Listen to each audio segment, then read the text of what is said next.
Hello friends, आप सबका स्वागत है मेरे यूट्यूब चैनल पर। तो स्टार्ट करते हैं आज का द हिंदू का एडिटोरियल। रॉन्ग प्रायोरिटीज, गलत प्राथमिकताएं on keeping religious places open during a pandemic, यानी कि एक महामारी के दौरान जो धार्मिक स्थलों को खोलना है वो क्या है, किस में आता है, गलत प्राथमिकताओं में आता है, रॉन्ग प्रायोरिटीज में आता है। क्योंकि जैसे 8 जून से देश भर के अलग अलग राज्यों में जो रिलीजियस प्लेसेस खुले हैं उस पर ये आर्टिकल आया है। By opening up religious places for worship now, यानी कि ये बोल रहा है कि वर्शिप के लिए, पूजा के लिए धार्मिक स्थलों को खोलना अब क्या करता है, India risk high community transmission. उसमें क्या होता है, भारत में क्या है, रिस्क बढ़ता है, किस चीज़ का बढ़ता है, कम्युनिटी ट्रांसमिशन का रिस्क बढ़ता है। सामुदायिक स्तर पर जो प्रसार हो सकता है, प्रिवलेंस हो सकता है कोरोना वायरस का, उसका रिस्क भारत में क्या बढ़ता है, किससे, by opening up religious places for worship. Some things are better kept for later during a pandemic, कुछ ऐसी चीजें होती हैं जिन्हें बाद के लिए रखा जाता है एक महामारी के दौरान। And public worship is certainly one of them, और जो सार्वजनिक स्थलों पर जो पूजा है वो निश्चित रूप से उनमें से एक है जिनको बाद में रखा जा सकता है महामारी के दौरान। When epidemiologists were recently polled in the US, जब एपिडेमियोलॉजिस्ट यानी कि जो महामारी से रिलेटेड जो विशेषज्ञ होते हैं उन्होंने जो है हाल ही में क्या है अमेरिका में जो पोल किया on what they would think of attending religious service, की वे क्या सोचते हैं रिलीजियस सर्विस, जो भी ऑर्गेनाइजेशन होते हैं, रिलीजियस ऑर्गेनाइजेशन वो जो ऑर्गेनाइज करते हैं अपने कार्यक्रमों को ऑर्गेनाइज करते हैं, वो कब सोचते हैं कि उनको अटेंड करने का। तो उनमें से बोलते हैं कि 43% ऑफ अबाउट 200 रेस्पोंडेंट्स, उनमें कहते हैं कि रेस्पोंडेंट्स मतलब होता है उत्तर देने वाले, तो 200 में से 200 जो उत्तर देने वाले थे उसमें से 43%, 43% लोगों ने कहा they would consider that in 3 months to a year, वो क्या है कंसीडर करेंगे, इस पर विचार करेंगे 3 महीने से 1 साल के बीच में। ठीक है, यानी कि 3 महीने तक तो कोई विचार ही नहीं है कि हमें उस चीज को अटेंड करें, 3 महीने के बाद देखेंगे कि 3 महीने से 1 साल तक के बीच में कब हमें अटेंड करना है। And an equal number said not for 1 year, और 43% ही लोगों ने यह भी कहा कि हमें तो 1 साल तक तो अटेंड करना ही नहीं है। Their question on mass religious gatherings, उनकी सावधानी जो थी वो किस पर थी, मास रिलीजियस गैदरिंग्स की, यानी कि बहुत बड़े स्तर पर जो धार्मिक स्थलों पर गैदरिंग्स होती है, लोग इकट्ठा होते हैं, which do not lend themselves, जो उनको क्या करता है, नहीं करने देता, तो फिजिकल डिस्टेंसिंग, यानी कि फिजिकल डिस्टेंसिंग को मेंटेन नहीं करने देता। जब क्या होती है, गैदरिंग्स होती हैं बड़े स्तर पर। And have a history of amplifying the Covid 19 pandemic in more than one country, यानी कि ये बोल रहे हैं कि इसकी भी एक हिस्ट्री भी रही है कि इसके फैलने की, कोविड 19 पैंडेमिक की, इन मोर देन वन कंट्री, यानी कि किसी और देश से लोग इस किसी देश में जाते हैं, रिलीजियस कोई कार्यक्रम होता है उसको अटेंड करते हैं, और फिर वो उससे क्या है, इसकी ये पैंडेमिक फैलती है, ये कोरोना वायरस फैलता है, महामारी बढ़ती है। in more than one country should sober down governments that are keen to open religious places early in the unlock phase। और वो चीज़ क्या करनी चाहिए, सोबर डाउन यानी कि सीरियस करनी चाहिए सरकारों को, दैट आर इन टू, वो जो कि सरकारें जो बहुत ही जल्दी में है, जल्दबाजी में है, कीन है किस चीज़ को ओपन करने के लिए, रिलीजियस प्लेसेस को ओपन करने के लिए, धार्मिक स्थलों को ओपन करने के लिए early in the unlock phase. Unlock का जो फेज जो हुआ है कि 8 तारीख से खोले, कि आप इसको थोड़ा लेट भी कर सकते हैं कि कोई थोड़ा अनलॉक फेज के थोड़े लास्ट में जाकर खोलते, तो ये जो कुछ उन सरकारों को सीरियस करना चाहिए कि जो कि बहुत जल्दी में है रिलीजियस प्लेसेस को ओपन करने की अनलॉक फेज में। Even with online registration, e-passes, distance marking and use of personal protective equipment by staff, ये कहता है कि इवन इस चीज़ को साथ में देखते हुए कि ऑनलाइन रजिस्ट्रेशन हो रहा है, ई पासेज जारी किए जा रहे हैं, डिस्टेंस के लिए मार्क बनाए जा रहे हैं, and use of personal protective equipment bye staff के द्वारा, कि पर्सनल जो उनके प्रोटेक्टिव इक्विपमेंट होते हैं, कि वो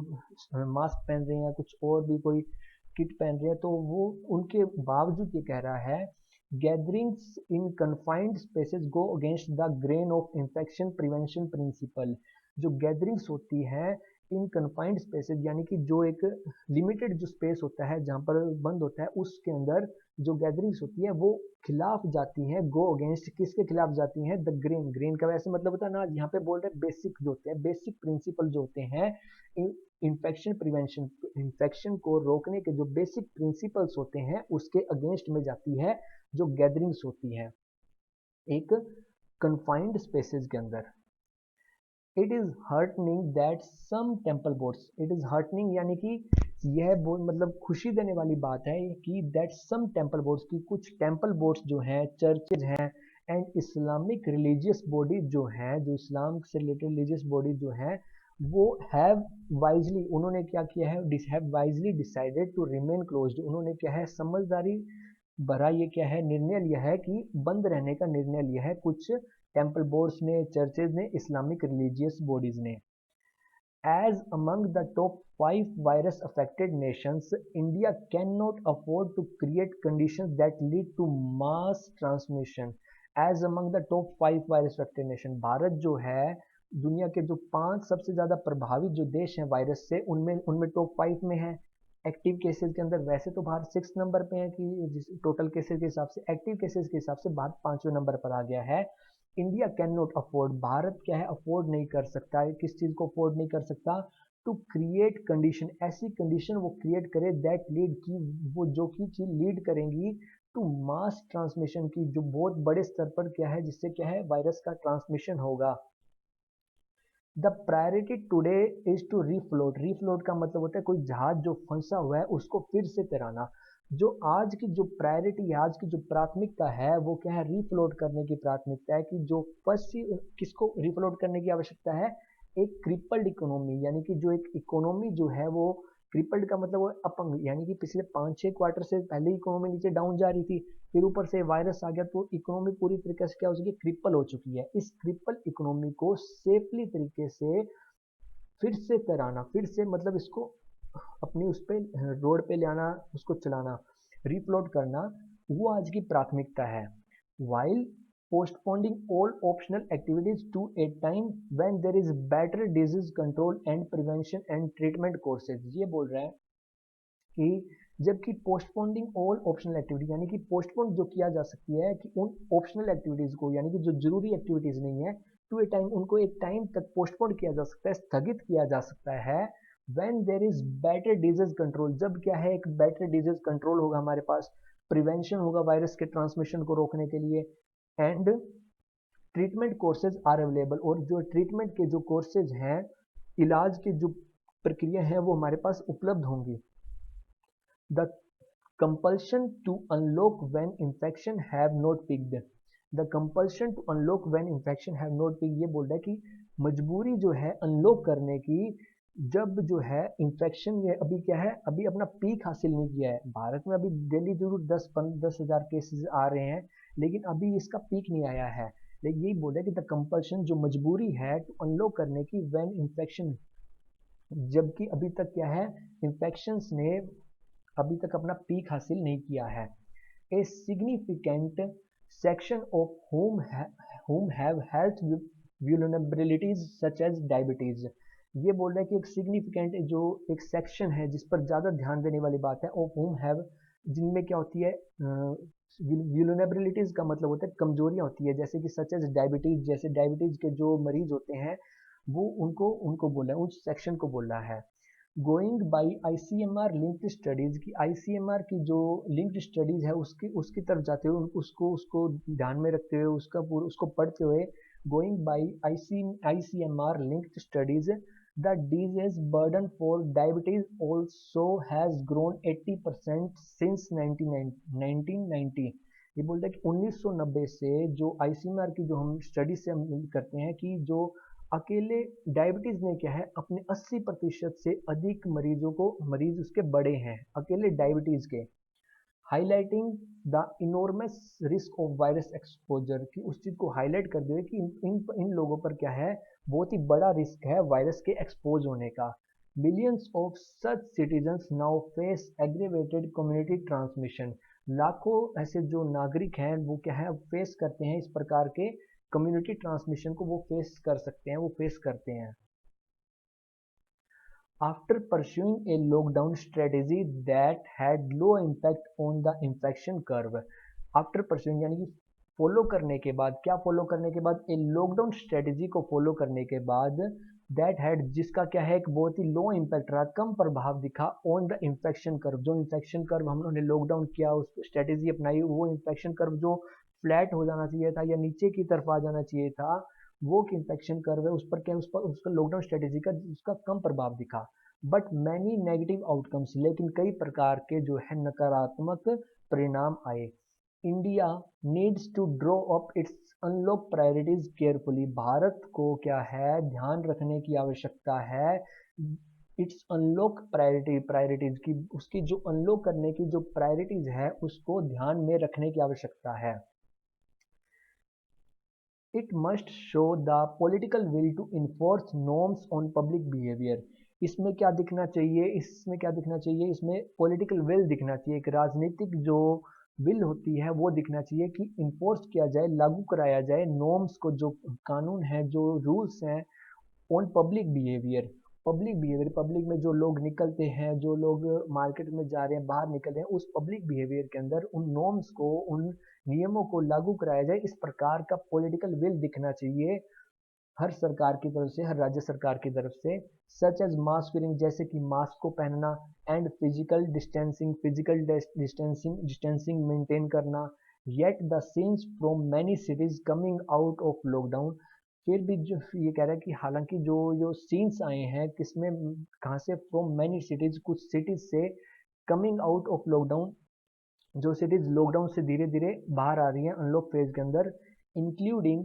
hard hit ones such as Mumbai, Mumbai को जिसमें जिसमें जिसने क्या है हार्ड हिट मुंबई, यानी कि मुंबई को हार्ड हिट किया है, बहुत ही भारी नुकसान पहुंचाया है, बहुत बुरी तरीके से हिट किया है कोरोना वायरस में, उसको इंक्लूड करते हुए मुंबई को। Show anxious crowding in many situations, उसमें क्या है बहुत ही डरावने कह सकते हैं, थोड़ा एनक्शियस करने वाले, यानी कि चिंतित करने वाली जो क्राउडिंग इकट्ठी हुई, जो लोग इकट्ठे हुए इन मैनी सिचुएशन, बहुत सारी स्थितियों में, इंक्लूडिंग किस चीज़ को इंक्लूड करते हुए, ऑन पब्लिक ट्रांसपोर्ट पर भी इंक्लूड करते हुए, यानी कि अगर कोई बसेज में जा रहे हैं वहाँ पर काफ़ी क्राउड एक साथ आ गया, फिर उनको साथ में ही बैठना पड़ेगा, अगर उनमें से कोई भी पेशेंट है या कोरोना वायरस के जिसमें सिम्टम्स है, फिर वो उसको फैला सकता है। Night curfews are weekly enforced, जो रात को जो कर्फ्यू लगाए गए हैं वो क्या है, वीकली इन्फोर्स्ड है, उन पर कोई स्ट्रिक्टनेस नहीं है, 8 बजे के बाद फिर भी लोग अभी बाहर निकल रहे हैं, कोई भी स्ट्रिक्टनेस नहीं दिखाई जा रही है। दिस इज वरिंग, यह क्या है, चिंता चिंता करने वाली बात है, considering the limited medical capacity that exist to care for a large number who might suffer the worst effect of COVID 19।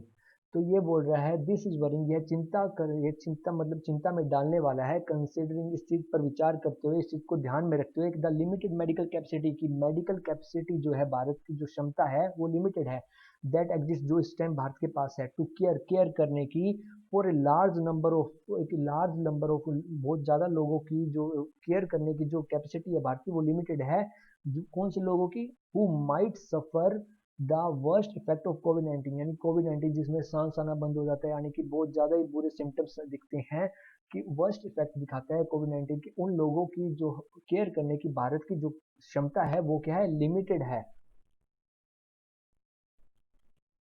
Getting unlocking wrong could mean N explosion of case,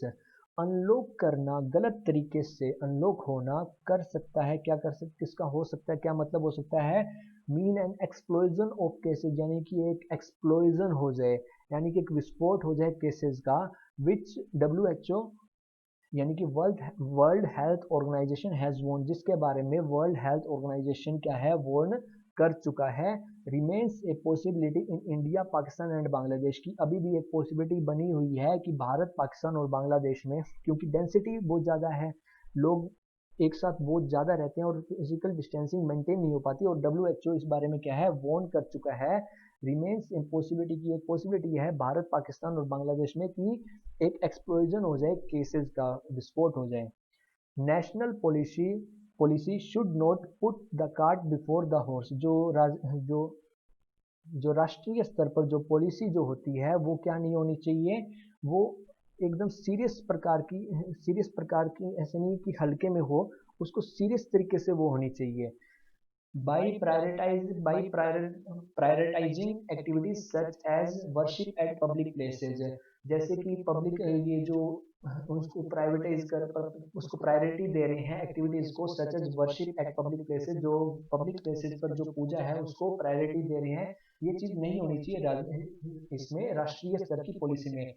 put the cart before the horse का मतलब होता है कि जो आप पारंपरिक तौर पर जो चल रही है, जो सांस्कृतिक तौर पर जो चीजें चल रही है राष्ट्रीय स्तर पर, उस चीज को ध्यान में नहीं रखना चाहिए कि आप जो पब्लिक प्लेसेस पर जो पूजा हो रही है उसको आप प्रायोरिटी दें इस पेंडेमिक के दौरान। All available resources must be devoted towards productive and essential work. All available resources, जो सभी प्रकार के जो रिसोर्सेज जो स्रोत उपलब्ध है, मस्ट बी डिवोटेड वो क्या है, समर्पित होने चाहिए किसकी तरफ, प्रोडक्टिव एंड एसेंशियल वर्क, जो जरूरी काम है और जिससे को हमें कोई फायदा हो है उस काम के लिए समर्पित होने चाहिए सभी प्रकार के जो रिसोर्सेज हैं। कि आप ऐसे नहीं कि आपको मंदिरों में फिजिकल डिस्टेंसिंग मेंटेन करनी है तो वहां पर आपने पुलिस लगा दी, आपको पुलिस लगानी है तो आप मार्केट में लगाइए, वहां पर अच्छे से फिजिकल डिस्टेंसिंग मेंटेन हो। तो जो जिस प्रकार के हमारे पास अवेलेबल है रिसोर्सेज उसके बारे में हमें ध्यान रखना चाहिए। The center has to also explain what it is doing to assess। Centre केंद्र सरकार को एक्सप्लेन करना होगा, स्पष्ट करना होगा what it is doing, वह क्या कर रही है, टू assess यानी आकलन करने के लिए, द प्रीवलेंस ऑफ इन्फेक्शन की, इन्फेक्शन का जो फैल रहा है, प्रीवलेंस मतलब होता है फैल रहा है, जो at the community level at suitable scale, जो कम्युनिटी लेवल पर जो इन्फेक्शन फैल रहा है, एक स्केल, एक निश्चित स्केल लगे कि जो सुटेबल स्केल है उस पर फैल रहा है, जो उसको आकलन करने के लिए सरकार क्या कर रही है, विच इज क्रूशियल, जो कि महत्वपूर्ण है, टू आइडेंटिफाई करने के लिए, फोकस एरिया, जिन एरियाज को फोकस करना है उसको आइडेंटिफाई करने के लिए क्रूशियल है, and decide the course of further unlock phases, and decide और निश्चय लेने के लिए और निश्चित करने के लिए द कोर्स ऑफ फर्दर, और प्रकार के जो अनलॉक के जो फेजेस आएंगे उसकी प्रक्रिया को निश्चित करने के लिए जो आवश्यक है।